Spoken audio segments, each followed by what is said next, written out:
What is up, everybody? Welcome back to the channel. This stream today is going to be fully dedicated to Guild of Guardians. I'm planning on breaking down Guild of Guardians, the game itself, bit by bit, so you guys know exactly what to expect from the game, as well as at the end covering the pre-sale that's coming up, so you guys know exactly what to look for with that and what times it's going to happen. Before I get started here, I do want to mention that if you guys enjoy the stream, like the content, give me a thumbs up and a subscribe at the bottom, and hop in my Discord, my blockchain gaming community. But let's go ahead and get started with it here. Make sure everything's good here. All right. So Guild of Guardians, there's a lot of hype behind this game right now. It is a new mobile RPG that's coming out, so I wanted to kind of dive into it because there is a lot behind the white paper here. A lot of things that need to be considered before you get into it. So I got the white paper pulled up here. Let's start with a basic summary of the gameplay that's going to happen on Guild of Guardians. So it says that Guild of Guardians is a mobile RPG where players take teams of heroes through challenging dungeons to collect resources. These resources are used to create valuable items and heroes which can be sold for real money. Players will work together to create the best squad of Guardians, contribute to their guild, and strategize to complete the most challenging content in the game. So yeah, basically just a mobile RPG, blockchain game where you're going to be able to, earn by selling your gear and things like that. I do have their design goals pulled up here. Now, most of this is, pretty standard in the blockchain gaming community. You're going to have player ownership of your content, meaning your items and your assets in games. You're actually going to own those because it is a blockchain game. But there's a couple key important pieces here. First one I want to point out is number 2 here, that social cooperation is required. Players have to work together in order to maximize progression and profits. Specialization is part of the game, and players will need to work together to progress.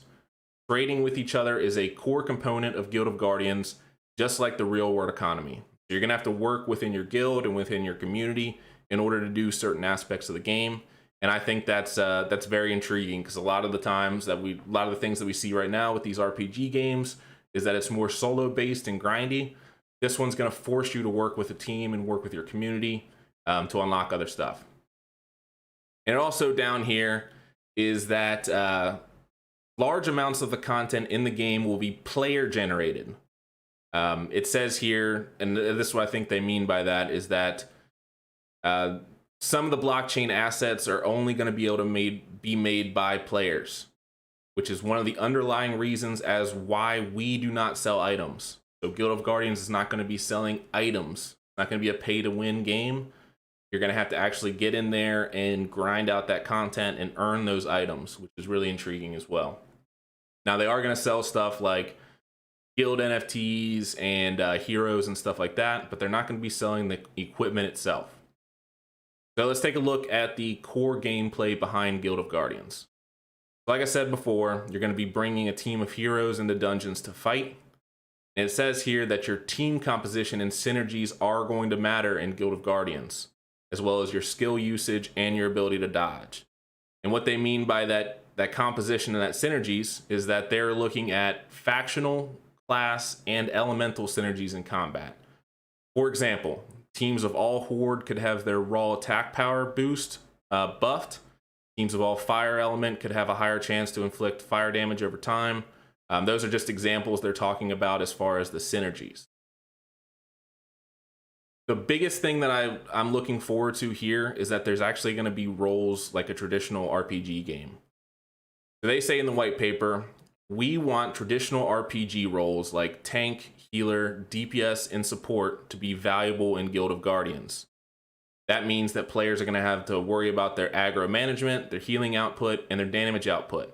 So it's not going to be just a simple grinding game. There's actually going to be some thought into it. And you're going to have that composition of your team in order to be able to, defeat things properly. And it goes in to say, it has the core loop of the gameplay, which is pretty standard as far as an RPG goes, with a little bit of a blockchain twist. So you're going to go into dungeons to complete challenges. In those dungeons, you're going to earn rewards such as resources, currency, and equipment. You're then going to take those rewards and spend them to recruit and upgrade your heroes and to create additional equipment. And then you're going to use those new heroes and equipment to progress through harder level dungeons. So pretty standard. It's going to be a constant loop until I guess you've done it all or collected all the pieces, which is going to take a while. So let's take a look at the heroes themselves and what to kind of expect from this. So heroes are unique characters that players take into dungeons, and they're defined by a few characteristics. So as I mentioned before, you're going to have different factions. A couple different factions here. I'm guessing they're all going to have their own sort of boost to the hero itself. You're going to have different classes, such as a warrior, a ranger, or a mage. They're all going to have different rarities, and they're going to be associated with different elements. That's also one of the things they were talking about with the synergy. So there's 5 different elements: water, earth, fire, dark, and light elements. On top of that, each hero is going to have 2 different abilities when you play them. You're going to have a passive ability, which is probably going to be something minor that just happens automatically for your hero. And then you're going to have an ultimate, or an active ability, which acts as kind of like an ultimate. It says here that active abilities are ultimate-like actions that can clear a whole room, heal an entire team, taunt a boss, or deal massive single target damage. So basically your standard ultimate there. And then it goes into break down the factions and the elements and the rarities, stuff like that. That's a good look at the heroes on their white paper. But I want to talk a minute about the guilds as well. Guilds in this game are going to be, in my opinion, probably the most important part of the Guild of Guardians game. So there's going to be a couple different bonuses here. So let's start with the first one. Guilds will allow players to group up and attempt the hardest and most rewarding content in the game. They're also going to be able to craft items for sale in the marketplace. And it says, and more, but we'll touch on that here in a minute. And the guilds are broken down into 4 tiers. You've got your basic adventurers guild, all the way up to your mythic guild. And the way these work is that there is a guild member cap on each of these. The higher level guilds are going to have a higher cap on them. And then with the guilds in this game, the guild leader is actually going to get a percentage of the cut of every sale that happens.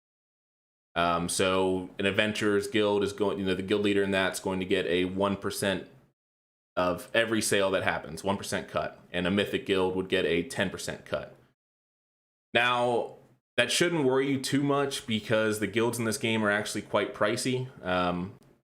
The adventurers guild starts out around like $200 USD, and the mythic guild I think starts at 100,000 USD. So it's a little bit of a bonus for the guy that actually buys those guilds, which is pretty fair if you ask me.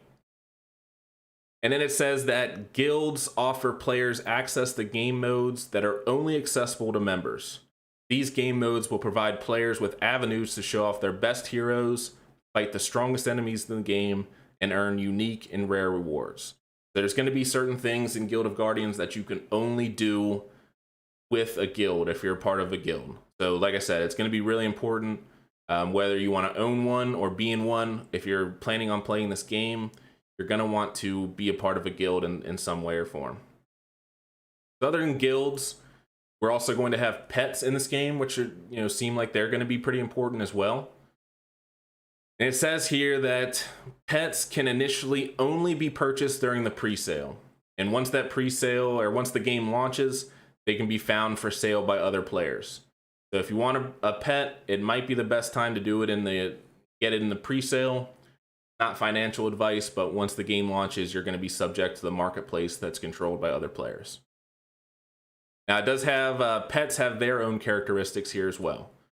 So we've got the worker type pet.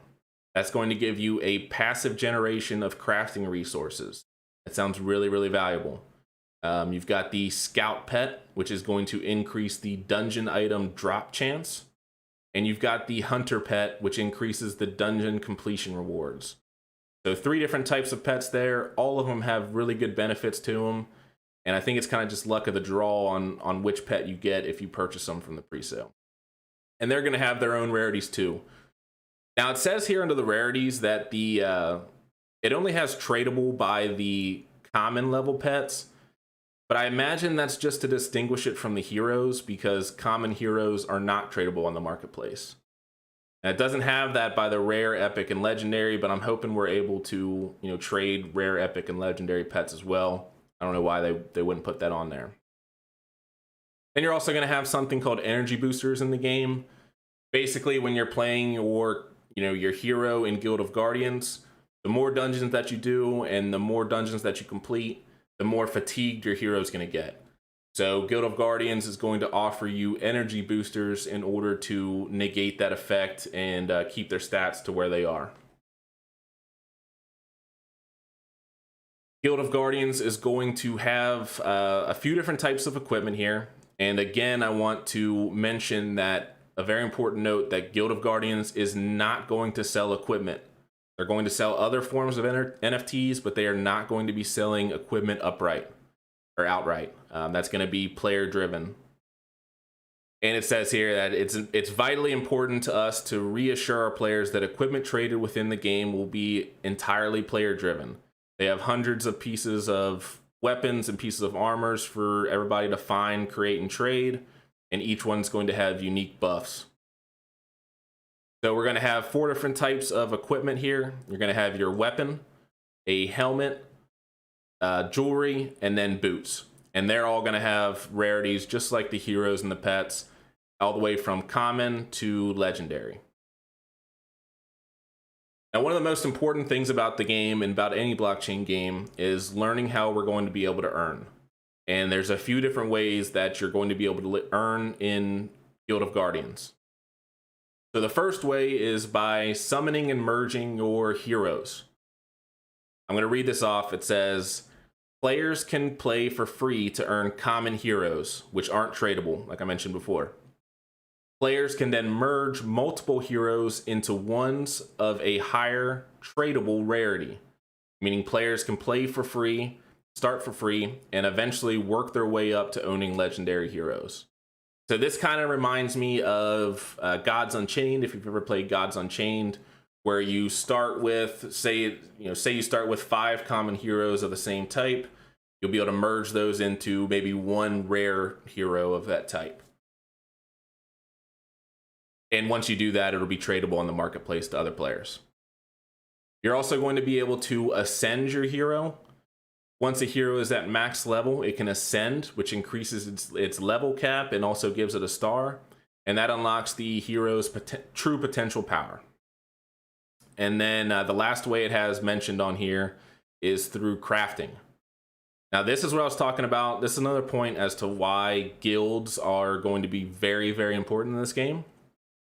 So, crafting materials will drop from dungeons.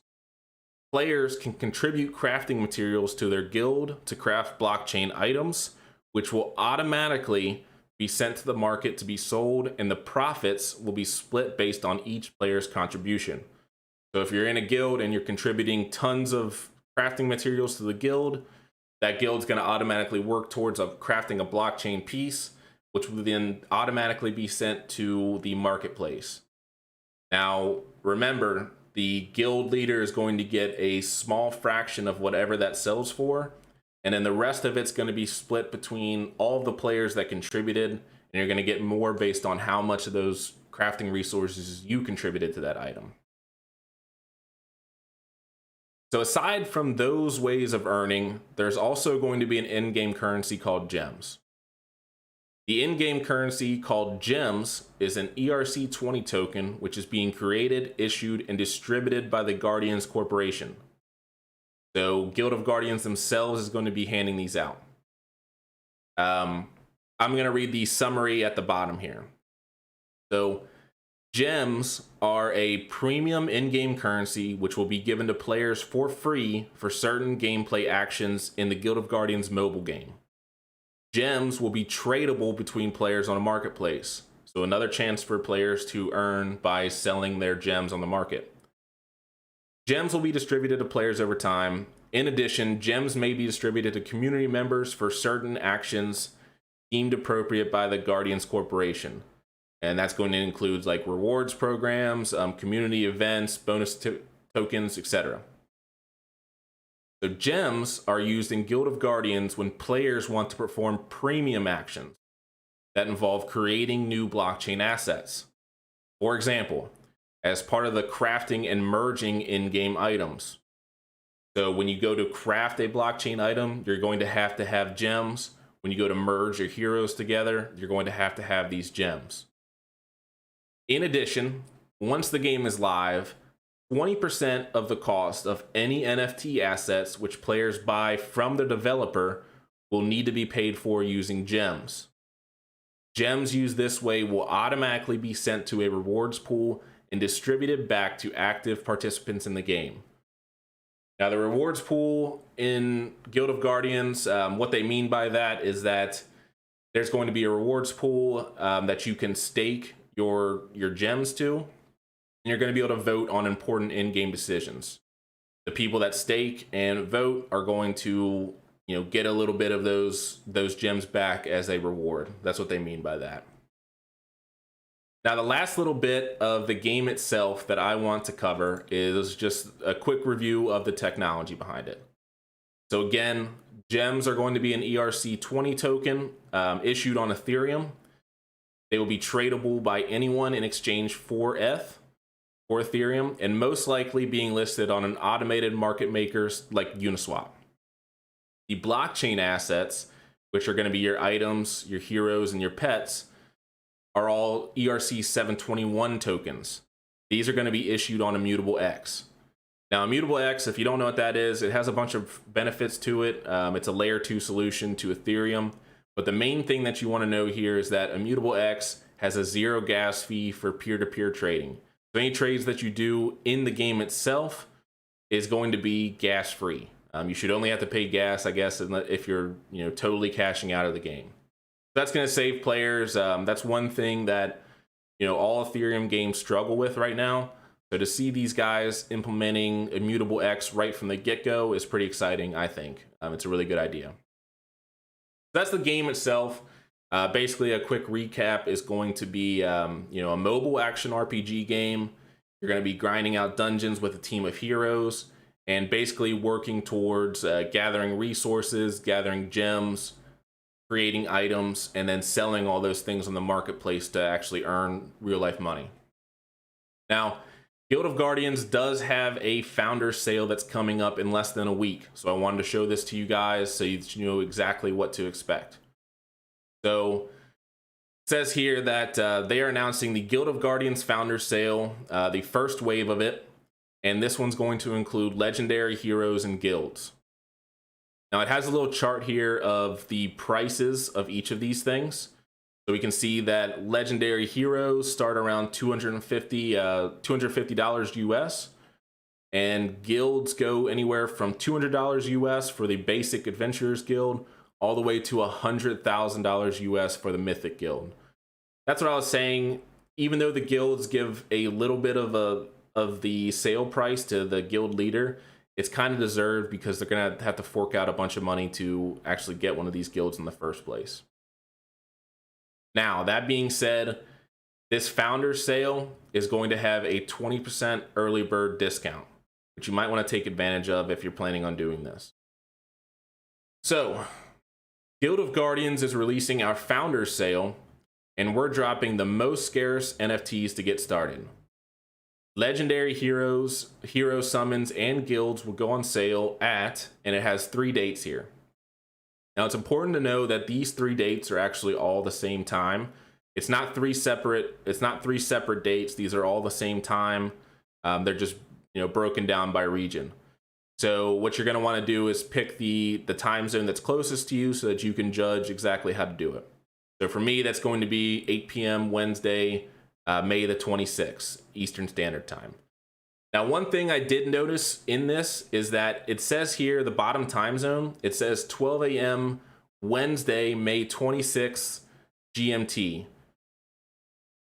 I think this is actually a typo. I believe it's supposed to say 12 a.m. Thursday, May 27th, That's the time that matches up in the time zone calculator that I used. So you guys might want to, if you live around this time zone and you're curious about that, you might want to talk to those guys individually, maybe hit them up on, you know, Twitter or something like that and get confirmation for that third time zone there. So this is your first chance to buy NFTs, which will play a critical role in the Guild of Guardians. All NFTs have a capped supply and will never be available again. And then it says you can take advantage of the early bird discount, that 20% discount that I was saying. And it has the prices here and kind of the breakdown, so we can see how much the 20% discount saves us. So the Legendary Hero Summon, it's originally $250. With the early bird discount, it's going to be about $200. So you get a little bit of a bonus if you decide to be a founder in this game and take advantage of that special. Now, there's one other thing that I want to mention about this early bird special. I was wondering exactly how we're going to be able to pay, so I went and searched for a little bit of details here. So I wanted to know exactly how we were paying. And it says here that purchases occur on our website with payments in Ethereum. It says they're going to drop a how-to buy closer to the date, but I haven't noticed anything that says that you can pay in fiat. So if you are planning on taking advantage of the founder's sale, you might want to have some Ethereum in your wallet just in case there's no credit card option or anything like that.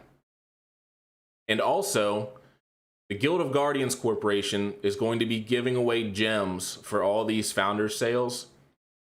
And it says here that the Guardians Corporation will be giving away 275,000 gems for free to anyone who buys NFTs in our founders sale. Now, I don't think that means that each person who buys something gets 275,000 gems. I think that's the total amount of gems that they're going to be giving away, you know, for the pre-sale. And I'm guessing it's probably going to be split between everybody that does it. One couple other things that we want to mention here is that after you purchase these NFTs, they're not going to be immediately available. Instead, they're going to be minting them at a later date onto the Immutable X sidechain so that there could be gas-free trading. There's no timeline on this right away, but it says it's important to them, so it should for sure happen. And as far as these supplies go, the NFT supply is hard capped. They're only going to reserve the right to mint 10% additional supply for future giveaways. So once these NFTs are gone, they are gone. You're going to be able to maybe buy them on the in-game marketplace, but they will not be selling these type of NFTs anymore. You know, once they're out of here, they're not going to open them up a shop later on. They're just going to have 10% for special giveaways and stuff like that. So that's pretty much all I had to tell you guys. Like I said, I just wanted to give you a quick overview of exactly what to expect with the Guild of Guardians game. This one's planning on launching, I believe, early 2022 for the the main beta release there. So be looking forward to that. And if you're trying to take advantage of the Founders event, the Founders pre-sale, just know that it's happening in about a week. It's happening on May 26th and 27th, depending on your time zone. So you got a little bit of time to get ready for that. I imagine this one's going to go quick. You know, the items on there should probably go pretty quick because there are something like, 100,000 plus players pre-registered for this. They have a following of almost 40,000 people on Twitter. So there's a lot of hype behind this game, and I know a lot of people are looking forward to that founder sale and getting those NFTs. So like I said, that's pretty much it. If you guys like the stream and like the content here, make sure to hit me a like and subscribe and hop into my gaming Discord. We're going to be, I'm debating on buying a guild myself, so I'm trying to find some people that might be interested in that. It might only be a small adventures guild, but we'll see how it turns out.